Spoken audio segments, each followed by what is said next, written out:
uno de los bancos de inversión más importantes del mundo, que es Goldman Sachs, con David Kostin a la cabeza, que viene a decir que hay que prepararse para una gran mayor subida. Y lo vemos aquí en esta noticia. Ahora, a inicios de julio, suele ser un periodo estacional bastante positivo, sobre todo hasta el 15-17 de julio. Si se rompen los 6.300, esto podría acelerarse mucho más, pillaría un poquito en contra a los dealers, tendrían que perseguir ese precio y podría acelerarlo si 6.500, 6.600 o vete tú a saber hasta dónde. Un milagro en la productividad que, según este gráfico que el propio banco de inversión, nos llevaría a un beneficio por acción de conjunto del S&P 500 de los $280. Un poco también esquizofrenia en estos datos macro y no sé qué balance puedes hacer tú. Al final esto también es gasolina para los mercados de una forma u otra. ¿Que va a acabar en algún momento? Bueno, pues es que al final es una bola de nieve. Yo siempre lo describo como una bola de nieve que va bajando una colina que cada vez se hace más grande y más grande y más grande, pero que nadie la puede frenar. Hasta que no llegue a la pared y se choque y explote de golpe, no se puede frenar.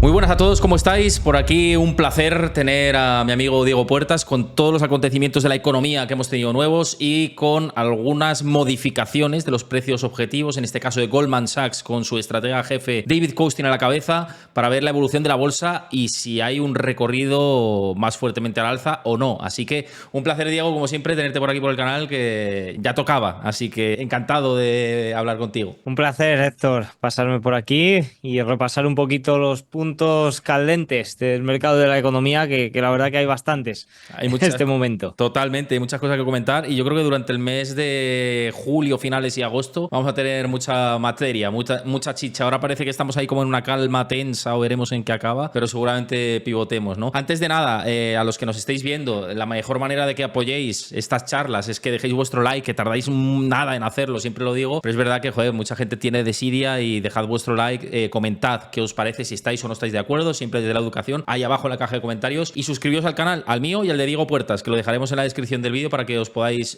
suscribir también, que hace un contenido diario, que yo empatizo con él en ese sentido, fantástico. Así que, dicho esto, por poner un poco contexto y simplemente por hacer radiografía general de la economía y los mercados, lo que hemos tenido en los últimos días, ¿no? Porque parecía que iba a haber un mercado laboral que se enfriaba después del dato ADP, el dato oficial habla de lo contrario, un poco también esquizofrenia en estos datos macro, y no sé qué balance puedes hacer tú. Pues coincido con ello. Al final veníamos con datos debilitados. Para seguir el empleo, sobre todo, me gusta bastante las solicitudes iniciales y continuas de desempleo. Y estamos observando que las solicitudes, que ambas se estaban disparando, pero sí que es cierto que las solicitudes iniciales, bueno, se mantienen en niveles por encima de la media de lo que es el año 2025, pero no tan disparadas. En cambio, las solicitudes continuas no paran de marcar máximo desde hace 3 años, uno tras otro. Esto lo que nos indica es un poco falta de dinamismo, ¿no? Que lo comentaba también desde la consultora ADP, que el problema es ese, que no hay despidos masivos, pero tampoco está habiendo contrataciones masivas. Y vimos como la propia consultora ADP saca el dato de nóminas privadas, fue negativo en el mes de julio por primera vez desde marzo. Todo esto nos hacía pensar que el dato oficial, el dato de nóminas que conocimos el jueves 3, debido a que el viernes 4 era festivo en Estados Unidos, pues saliera débil, ¿no? Y nos sorprendió específicamente por la educación y la sanidad. Vimos el mayor aumento de gobierno estatal desde el año 2024. Al final, un poco todo lo que luchaba o lo que quería revertir la administración Trump, pero bueno, hay que tener en cuenta que son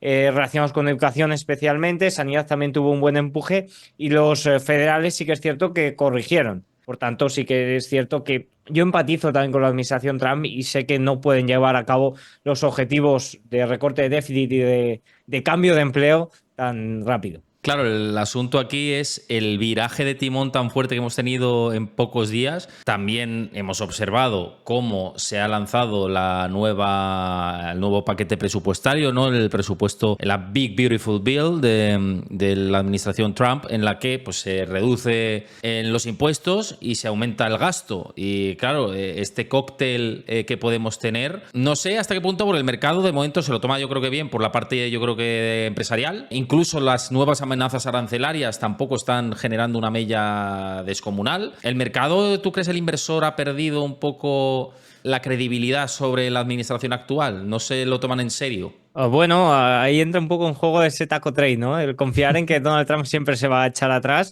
es un poco el mantra de este año 2025 y se ve reflejado sobre todo en la fortaleza minorista. Hemos registrado uno de los mejores, bueno, el mejor primer semestre del año en cuanto a compras minoristas. Por tanto, por ese lado sí que parece que no están confiando en que las medidas se lleven a cabo. Pero bueno, sí que es cierto que partiendo por puntos, al final, con esta desaceleración a nivel económico y viendo un poco cómo el empleo se estaba debilitando, hubo un aumento de probabilidades de bajadas de tipos en el mes de julio hasta casi el 20%.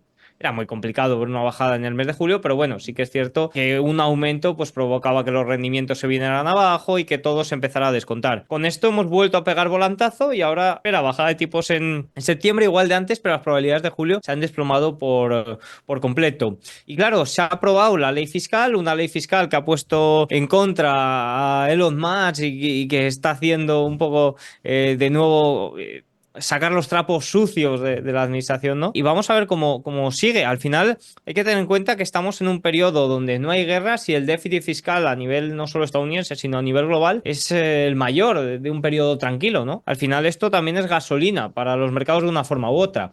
¿Que va a acabar en algún momento? Bueno, pues es que al final es una bola de nieve, yo siempre lo describo como una bola de nieve que va bajando una colina que cada vez se hace más grande y más grande y más grande, pero que nadie la puede frenar. Hasta que no llegue a la pared y se choque y explote de golpe, no se puede frenar. Tratar de reducir los déficits, como planteaba esta administración, es algo bastante complejo. Es recortar seguridad social, es recortar Medicare, es Gasto militar. recortar... Al final, Occidente ahora mismo depende mucho de los gobiernos en general. De hecho, veía datos y los ingresos personales en Estados Unidos nunca antes habían sido tan dependientes de forma directa del apartado estatal. Ya no todos, incluido si sumamos la parte indirecta, se iba casi al 33% de los ingresos personales, lo cual es una auténtica barbaridad. Por tanto, la situación con respecto a esto es única y es invertir. Los déficits son cada vez mayores, vamos en esta tendencia, no parece que se pueda frenar y el poder adquisitivo de las divisas se está desplomando. Por tanto, nuestros bolsillos lo sufren y invertir es la única solución. Y es que los activos financieros, el S&P 500 está en máximos, el oro está muy cerquita de máximos, Bitcoin también está en máximos, la vivienda ya vemos cómo está, incluso en Estados Unidos podríamos describirlo como trampa de liquidez, simplemente se revalorizan por la pérdida de poder adquisitivo de la contraparte, del dólar en este caso o de cualquier divisa. Por tanto, ahí la única solución es una y es invertir y tratar de salir un poco de esta pérdida de poder adquisitivo que no tiene pinta de frenarse. Hablando de gasolina y hablando del contexto de los mercados, nosotros seguimos los dos los papers de los bancos de inversión y las nuevas expectativas que se manejan. Y en este caso ha habido un nuevo cambio de expectativas por parte de uno de los bancos de inversión más importantes del mundo, que es Goldman Sachs, con David Kostin a la cabeza, que viene a decir que hay que prepararse para una gran mayor subida. Y lo vemos aquí en esta noticia directamente. Goldman Sachs incrementa el precio objetivo, en este caso considera que va a llegar el S&P 500 a los 6.600 puntos en 6 meses y a los 6.900 puntos en 12 meses, digamos que modificado el escenario más idílico, y que pues hay varios catalizadores que tener en cuenta dentro del contexto actual. En este caso habla de las crecientes expectativas de que la Fed baje los tipos de interés a un ritmo más rápido y profundo de lo previsto, creen que puede producirse esto, y que la continua fortaleza de los resultados entre los mayores valores cotizados del S&P 500, especialmente los sectores de tecnología, sanidad y servicios financieros, van a seguir apoyando el movimiento alcista. ¿Qué te parece esto y si crees que efectivamente hay que prepararse como inversores para disfrutar, para el disfrute, para el idilio? Bueno, al final sí que es cierto que este tipo de predicciones son bastante complejas, porque nadie sabe lo que puede ocurrir, nadie sabe cómo puede afectar. Por tanto, me gusta que se vayan revisando, porque lo más interesante que veo de estos comentarios ya no es tanto la cifra en sí, que hay mucha gente, Héctor, que se la toma ahí al pie de la letra y dice, no, si no llega a eso, no valen para nada. Y tú piensas, no, claro, están ahí los mejores analistas del mundo para nada. Sobre todo lo más importante creo que son los catalizadores que te comentan, o un poco los riesgos que también expresan. Si nos vamos específicamente al corto plazo, un poco también lo que se comenta por estos tipos de informes de casas de análisis, sobre todo más traído a las mesas de trading, que son los que pasan operaciones simplemente y no tienen un sesgo ni alcista ni bajista, simplemente te ven, te dicen lo que está pasando por ahí. Ahora, a inicios de julio, suele ser un periodo estacional bastante positivo. Sobre todo hasta el 15-17 de julio, ¿no? Luego sí que es cierto que finales de julio, inicios de agosto, últimamente, los últimos 2 años, debido a la caída de la liquidez, suele haber más movimientos, suele haber un poquito más de riesgos. Vamos a plantear la situación un poco también de mercado. El S&P 500 en este momento está en su mayor nivel de sobrecompra desde exactamente julio de 2024, es decir, exactamente hace un año. Me acuerdo yo que hace un año tuvimos un movimiento muy fuerte en esta primera quincena y luego se fue debilitando. Hay un catalizador muy importante que va a entrar en juego, que está entrando en juego en estos días, que está relacionado con los aranceles y es de los fondos de control de volatilidad. Al final estos son fondos sistemáticos que llevan a cabo desequilibrios compradores o desequilibrios vendedores. Estos fondos están basados en modelos de volatilidad realizada de 3 meses. ¿Qué pasó hace 3 meses? Toda la volatilidad que vimos en abril por los aranceles. Eso va a salir de la ecuación ahora. Por tanto, si no vemos movimientos por la volatilidad, si no vemos aumentos y si se mantiene tan baja en estos momentos, esto podría ser un catalizador muy fuerte. ¿Hasta dónde podría llevarlo? Bueno, pues sí que es cierto que el S&P 500 está ya algo sobreextendido. A mí no me gusta perseguir precios. A mí en este momento lo que me gusta es disfrutar del posicionamiento, ¿no? Claro. Y oye, si se rompen los 6.300, esto podría acelerarse mucho más, pillaría un poquito en contra a los dealers, tendrían que perseguir ese precio y podría acelerarlo, pues, quién sabe, si 6.500, 6.600 o vete tú a saber hasta dónde. Pero sí que es cierto que en este momento yo no perseguiría precios, estamos ciertamente sobreextendidos, puede haber correcciones, consolidaciones, todo el tema de los aranceles ahora que entrarán en vigor el 1 de agosto, cuidadito, porque los inversores están apostando a que Trump se volverá a echar atrás, que muy probablemente este movimiento hasta el 1 de agosto sea para eso. Pero es que los aranceles que ha publicado ayer lunes 7 de julio, es volver de nuevo en muchos países a niveles del 2 de abril o superior. Japón, a Corea del Sur les ha plantado un 25% y es uno de los principales socios comerciales. A Camboya está tratando de paliar un poco esos terceros países hacia o por los que iban exportaciones de China. Ojito, porque todo eso es algo que el mercado se ha ignorado ya por completo porque descuenta que Donald Trump se va a echar para atrás y sería volver de nuevo a un nivel arancelario no visto en 100 años. Con Japón, cuidado, porque recordemos que es el principal acreedor de deuda de Estados Unidos y ahí se puede montar un Belén espectacular. O sea que yo creo que lo tienen que medir las dos partes muy bien hasta dónde se puede tensar la cuerda. Pero claro, fíjate, es que una vez más tenemos una amplitud de mercado que vuelve a estar muy deteriorada. Otra vez la concentración brutal de las grandes megacaps y en especial del sector semiconductores, que es lo que está tirando del barco principalmente en las últimas sesiones. Una vez más, lo que argumentan los bancos de inversión y Goldman Sachs a la cabeza es el milagro de la productividad. Un milagro de la productividad que, según este gráfico del propio banco de inversión, nos llevaría a un beneficio por acción de conjunto del S&P 500 de los $280, que por eso dicen que se justificaría los 6.900 puntos de aquí al año 2026 y con un PER de 24 veces beneficios o de 20, en torno a entre 20 y 24 veces beneficios. Y dices, joder, vamos a comprar a esos niveles. No sé, porque antes decían, no, es que lo barato eran 10 veces y ahora lo barato son 14, 16, 17. Pues a lo mejor lo 20 es lo barato, ¿no? Te intentan argumentar eso. Y a mí, sinceramente, me cuesta pensar que vamos a esa espiral tan a tantos años vista. Al final es un poco consecuencia de los grandes déficits, ¿no? También.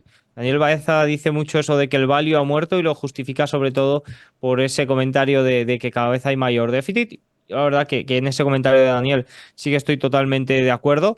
Creo que los mercados y la economía están cambiando mucho. También si hablamos de los rendimientos, ya los rendimientos de los bonos del Tesoro son cada vez más elevados, es decir, se está poniendo todo cada vez más exigente porque hay más dinero en circulación y las divisas están perdiendo poder. Sí que es cierto que hay que tener en cuenta también una cosa. Y con respecto, por ejemplo, a la amplitud, estoy de acuerdo contigo en que está deteriorada, pero sobre todo que es muy estrecha, porque sí que es cierto que en avance declive sí que está teniendo un comportamiento mejor. Por ejemplo, para que los oyentes, por ejemplo, cojan una situación de amplitud muy mala, fue en diciembre del año 2024. Ahí vimos como durante 12 sesiones o 13 o 14, no me acuerdo, entre 12 y 14 sesiones, vimos que la amplitud era negativa, es decir, que por ejemplo en el S&P 500 había menos valores que subían perdón, sí, había menos valores que subían de los que bajaban, y en cambio el índice no paraba de ir al alza, no paraba de estar impulsado solo por muy poquitos valores.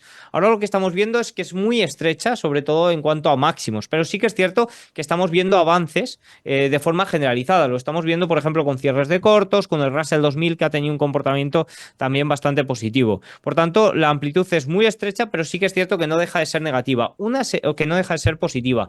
Una señal muy clave va a ser cuando se vuelva negativa, porque ahí sí que es cierto que puede pasar como en diciembre del año pasado, y yo es lo que estoy muy pendiente en estos momentos. Es decir, es estrecha, ¿vale? Es positiva, pero ojito como se gire, ojito como realmente sea negativa en conjunto, porque ahí estaríamos sostenidos solo por muy poquitos valores. Y también van a venir los resultados empresariales, y este es un punto importante. Sí. Las estimaciones de analistas sí que es cierto que están bajas.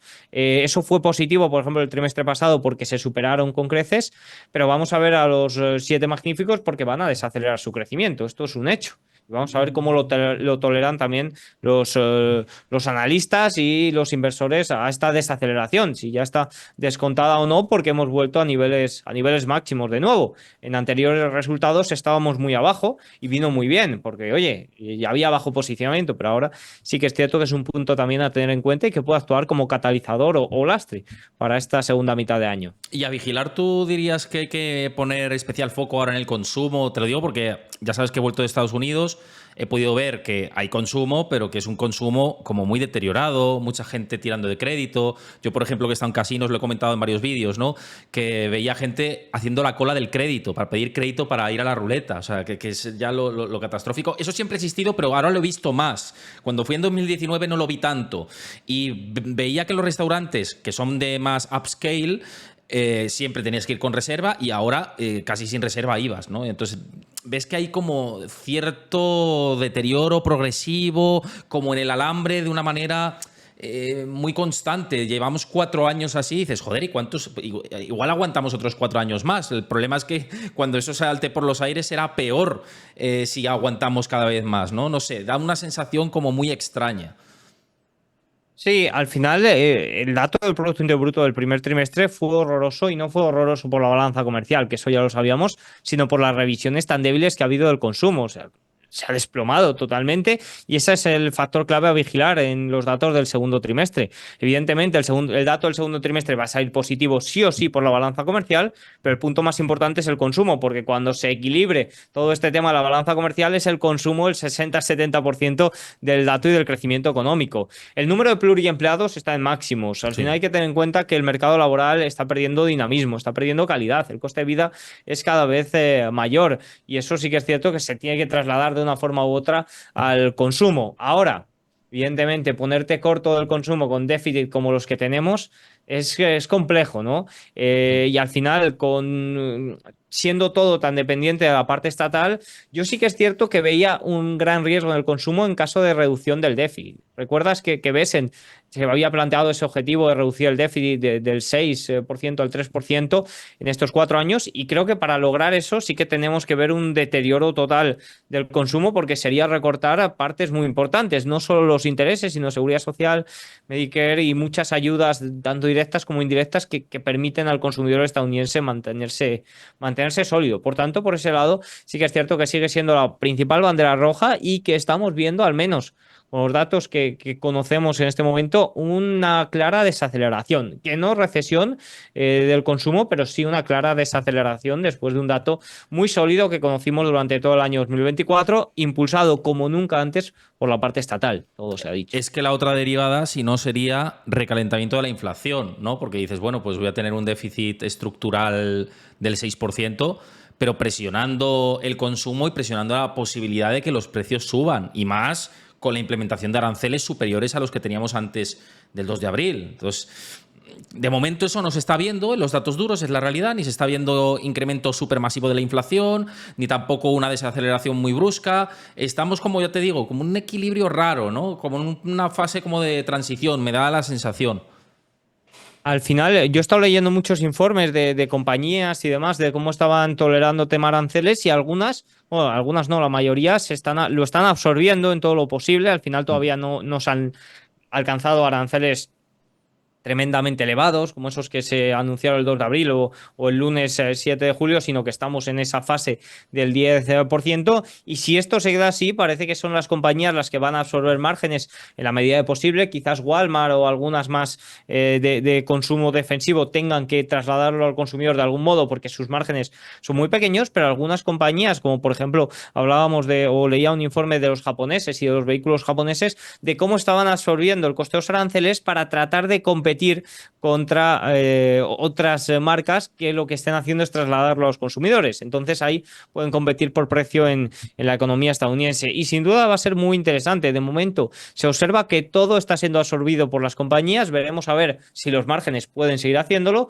o si se ven obligados a trasladarlo al consumidor.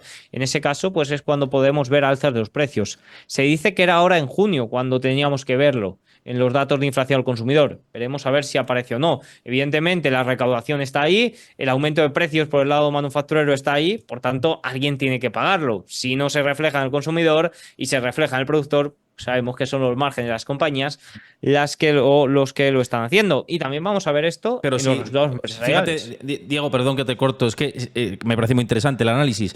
Y como me parece interesante, digo, joder, voy a profundizar en esto. Claro, es que si repercute sobre el productor, al final el productor va a decir, vale, pues no contrato más o pues tiendo a despedir. ¿No? O sea, si al final no se repercute en una inflación sobre el consumidor porque yo, como empresa, asumo que mi margen va a ser más estrecho, uno, va a tener una repercusión bursátil porque seguramente el guidance lo voy a tener que modificar de cara al futuro, no van a ser las expectativas que yo pensaba, sino modificadas sobre un escenario impositivo completamente diferente. Y dos, la fase de expansión como negocio vía fuerza laboral también la voy a repercutir. O eso sería la teoría, luego a lo mejor no se da. Desde ADP, por ejemplo, citaban eso, el tema de los aranceles y cómo el mercado laboral está en una fase un poco de bloqueo, ¿no? De no hay despidos, pero tampoco hay contrataciones porque no sabemos muy bien qué puede ocurrir. Entonces están un poco en stand-by y de hecho justificaban este motivo como la razón principal por la que el dato había salido negativo en los últimos meses. Bueno, negativo el último mes y muy débil en los últimos, ¿no? Por tanto, esa puede ser un poco la razón. Al final hay mucha incertidumbre por el lado empresarial, por el lado de los negocios, ya no solo de Estados Unidos, sino de países que negocian con Estados Unidos. Yo tengo algún cliente en la consultora por allí y se dedican a logística y están totalmente parados un poco a verlas venir, a ver qué va a pasar. También los inversores con cierto miedo a la hora de ver o en este tipo de negocios que son logísticos, que dependen de fronteras y demás. A ver, están ahí un poco a verlas venir, a ver si se aclara un poco la situación. Incertidumbre es la palabra que a mí me dicen y que se está leyendo también en todos los datos de encuestas de gestores y demás. Ante la incertidumbre, pues sí que es cierto que los negocios se frenan un poco y los mercados también, aunque estamos viendo un comportamiento bastante sólido y bastante sorprendente, la verdad. Creo que esto entra un poco dentro de la dinámica esta nueva de mercado, de que la economía y los mercados están cambiando, movimientos cada vez más dinámicos, sin muchas explicaciones y que si parpadeas te lo pierdes, tanto en una dirección como en otra. Veremos a ver, veremos también si Goldman Sachs tiene razón o modifican su esquema en los próximos meses, que ya sabemos que los bancos de inversión van camaleónicos en ese sentido y lo comentaremos por aquí. Así que, como siempre, un placer, Diego, tenerte en el canal. Invito a que lo sigáis en su canal de YouTube, que es fantástico. Y, por supuesto, si os ha gustado, que dejéis un like, un comentario y que os suscribáis también a este canal. Así que gracias, Diego, por tu tiempo y nos vemos pronto. Mil gracias, Héctor, es un placer. Muchísimas gracias a todos y nos vemos en el próximo vídeo. Chao.